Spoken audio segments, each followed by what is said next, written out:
To the gate he stopped instead of passing through, and got up on the fence, and sat there some time with his hat drawn over his eyes. At length he entered the house, soon after which we sat down to the table, Mr. Harris with the rest. He took up his knife and fork as if he were going to use them, but immediately dropped them. Hiram, observing this, said, "Martin, why do you not eat? Are you sick?" Upon which Mr. Harris pressed his hands upon his temples and cried out in a tone of deep anguish, "Oh, I have lost my soul! I have lost my soul!" Joseph's worst fears had been realized. He could hardly believe it. "Martin, you haven't lost the manuscript." This sentiment cut him to the very heart. Shortly thereafter, he returned, heartsick and crestfallen, to Harmony. After he had arrived in Harmony, the angel of the Lord appeared to him and gave him the Urim and Thummim, by which he received a revelation. The Lord told him that if he would have been faithful, the Lord would have stood by him in all of his times of trouble and would have supported him against all the fiery darts of the adversary. That was no small thing for the prophet to lose control of those 116 manuscript pages. However, the Lord did say, "Joseph, if you will repent, you are again called to do the work." Joseph Smith made a concerted effort to recover the lost manuscript pages. He tells us in the preface to the Book of Mormon, a preface we no longer publish with the Book of Mormon, but one that indicates that he made the utmost exertion to recover those pages, but was unsuccessful. Evidence suggests that Lucy Harris was involved with the theft of the manuscript, but we have no hard evidence to that effect.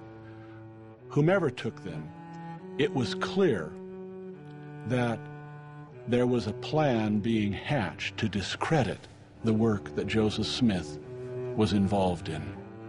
It's marvelous to see how the Lord works. He knows all things from the beginning. At the time that the Lord commanded Nephi to make a record of his people, he told him to make 2 records on different sets of plates.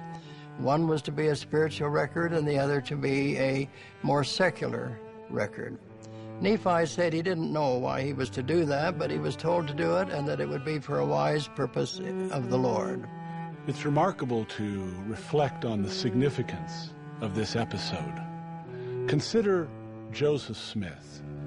Would he trust the Lord above all else, given the work that was ahead of him, the monumental work?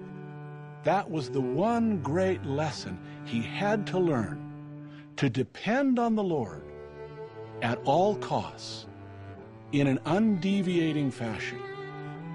This was the first great lesson, and he learned it well.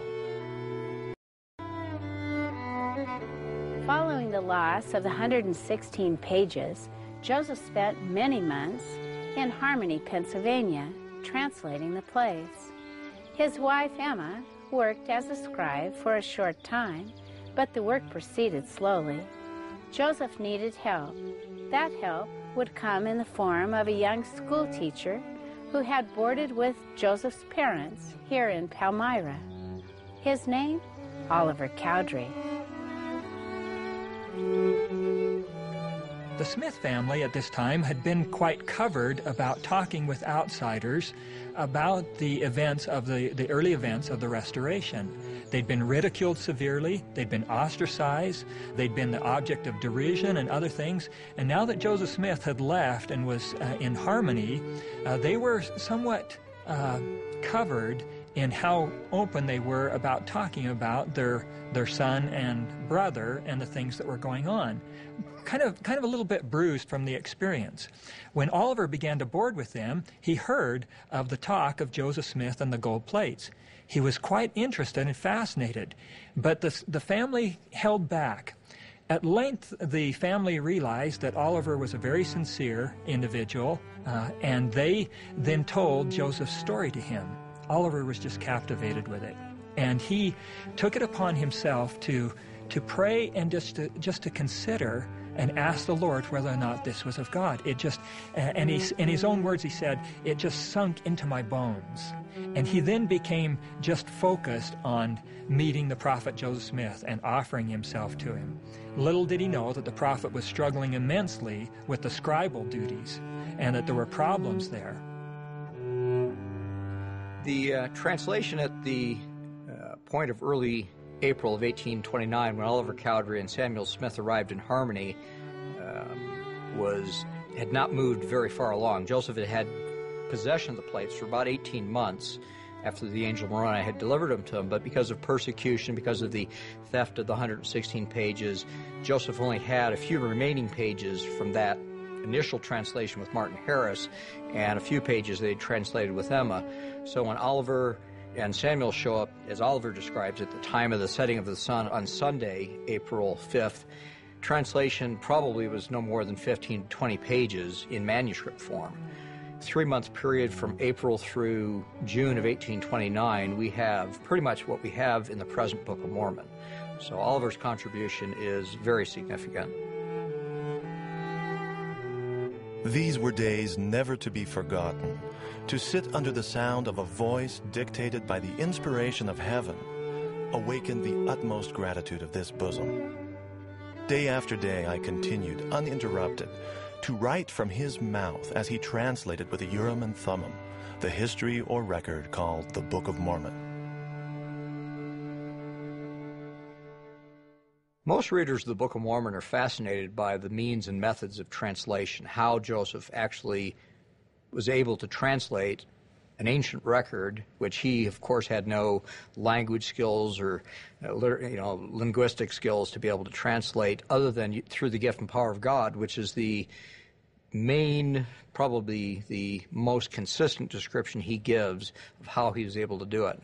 And I think when he says gift and power of God, he's talking about being given devices, the Urim and Thummim, the breastplate, to be able to act as a medium in allowing him to view the characters, to be able to see in his mind's eye, as Martin Harris would say, the actual character with the English translation.